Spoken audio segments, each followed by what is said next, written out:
Good afternoon, Internet.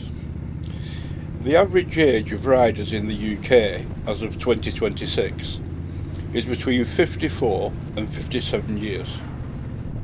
Compare that to about 40 years ago. Then, the average rider was below 30. So you can see the clear trend upwards. But why are young riders struggling to get into motorcycling? Why are less and less of them doing it? For generations, motorcycles have represented freedom. But if you're a young person today thinking about getting into biking, that freedom is becoming harder and harder to access. Between complicated licensing rules, sky-high insurance premiums, expensive safety gear, and the rising cost of the bikes themselves, getting started on two wheels can feel less like an adventure and more like navigating a financial obstacle course. So in this video, I'm going to break down exactly why motorcycling has become so difficult for young riders to enter, and why many of us worry that the next generation of motorcyclists is shrinking before our eyes. Let's start with the first hurdle most riders face, which is the UK licensing system. If you ask someone who started riding decades ago how they got their motorcycle licence, the answer is usually very simple.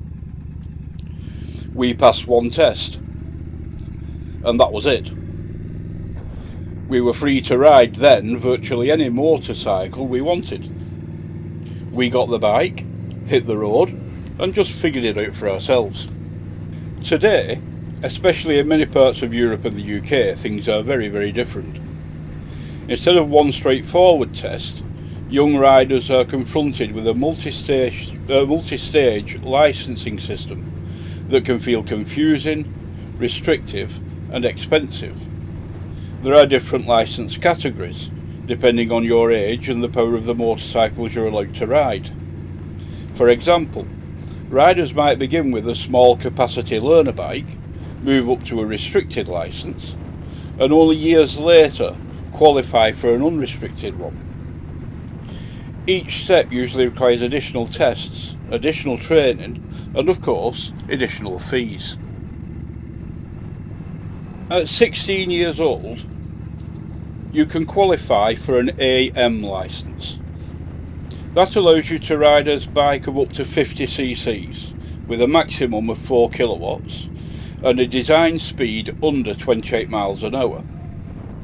To get that, you need to pass a CBT, compulsory basic training, a theory test, Module 1 and Module 2 practical tests.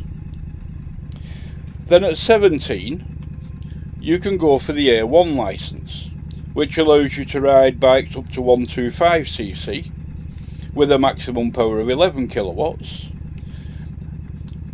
Again, requirements are you do another CBT, a theory test, Module 1 and 2 tests on a 125 bike. Once you pass that, you can then ride your 125 without L plates and carry a pillion. You then must wait 2 years until you are 19 years old before you can then go for the A2 licence, which allows you to have vehicles of a maximum of 35 kilowatts and not derived from a bike of over 70 kilowatts.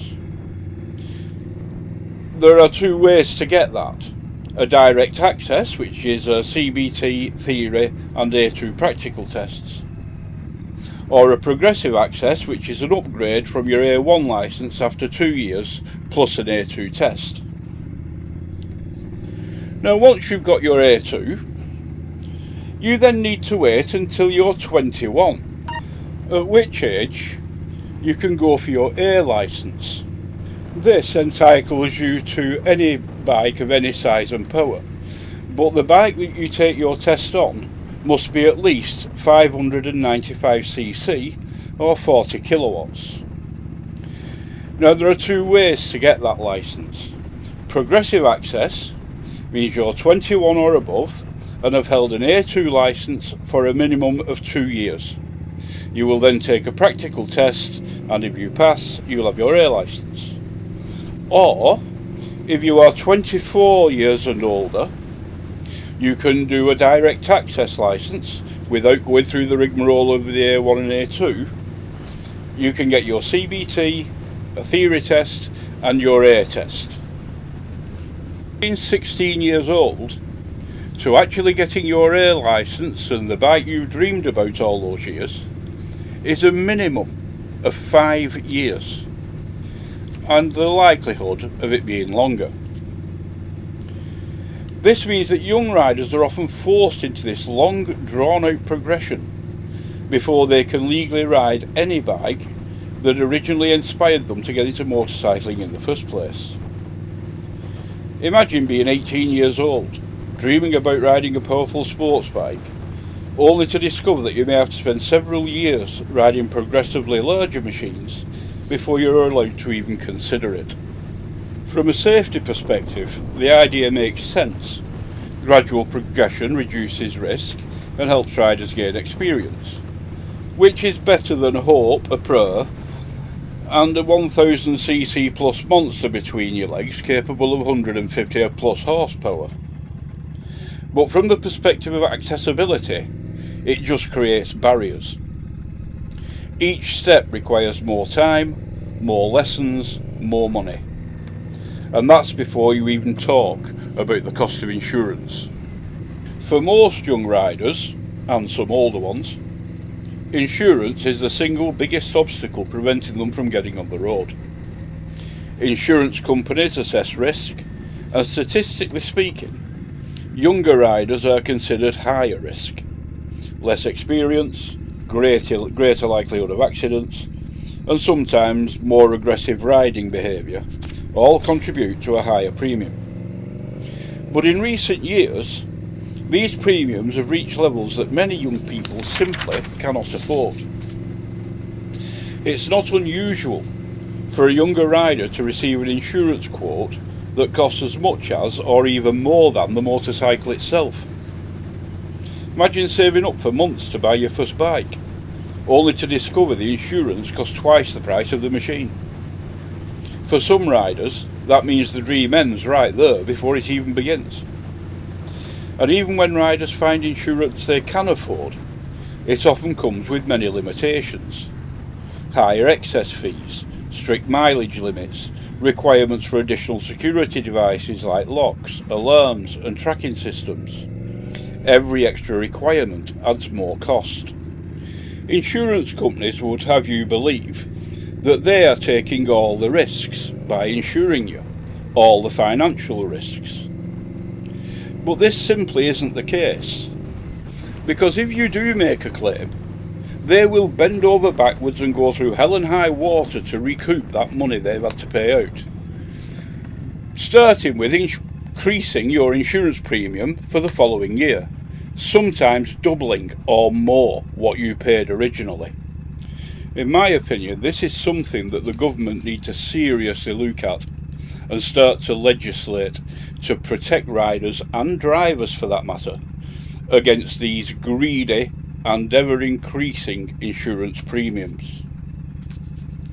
Beyond insurance, one of the most important aspects of motorcycling is the safety gear.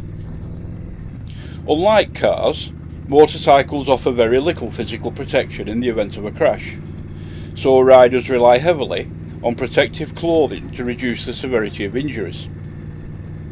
Helmets, jackets, gloves, boots, riding trousers, back protectors, the list goes on. And quality gear is not cheap. A good helmet alone can easily cost several £100s. Jackets with proper armour and abrasion resistant materials can cost just as much. By the time a new rider has purchased all the essential gear, they may have spent nearly as much as the motorcycle itself. Of course, safety gear is incredibly important, and most experienced riders will strongly encourage new riders to invest in good equipment. That's because we've seen too many accidents, and too many people have been lost because of a lack of equipment. But the reality is that these costs can be intimidating for someone just trying to get started. For a young person working a part-time job or studying at university, spending over £1,000 before even turning the key on a motorcycle is a serious commitment. Another challenge facing new riders is the changing motorcycle market itself. In the past, small, affordable motorcycles were widely available and specifically designed for beginners.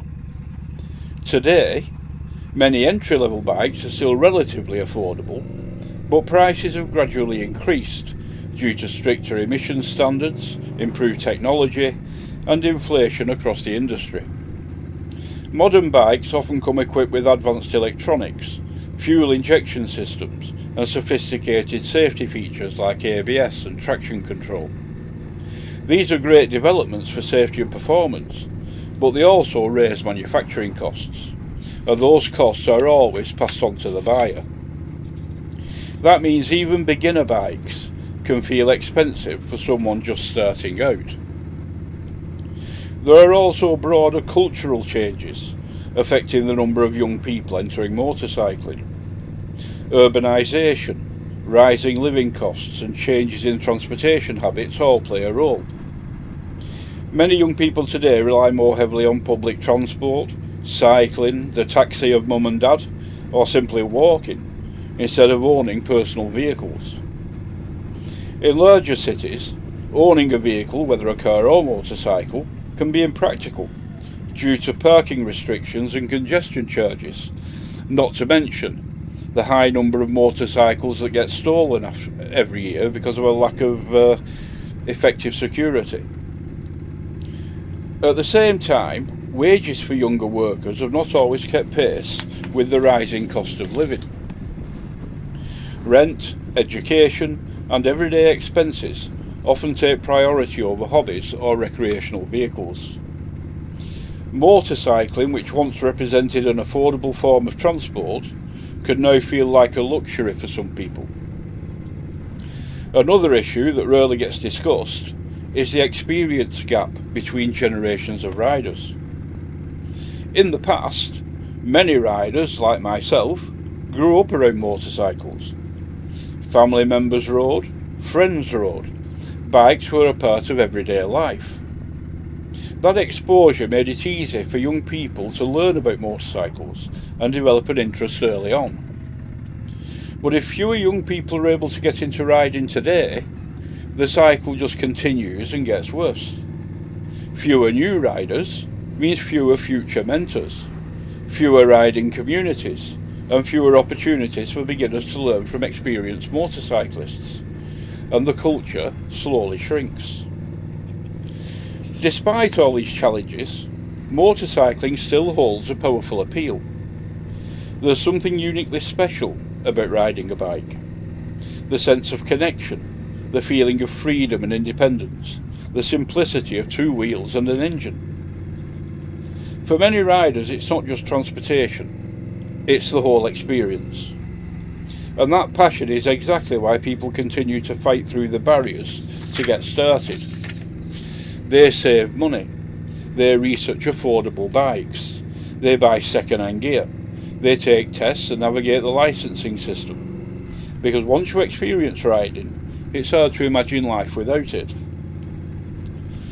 If the goal is to encourage more young riders to enter motorcycling, several things could potentially make a difference.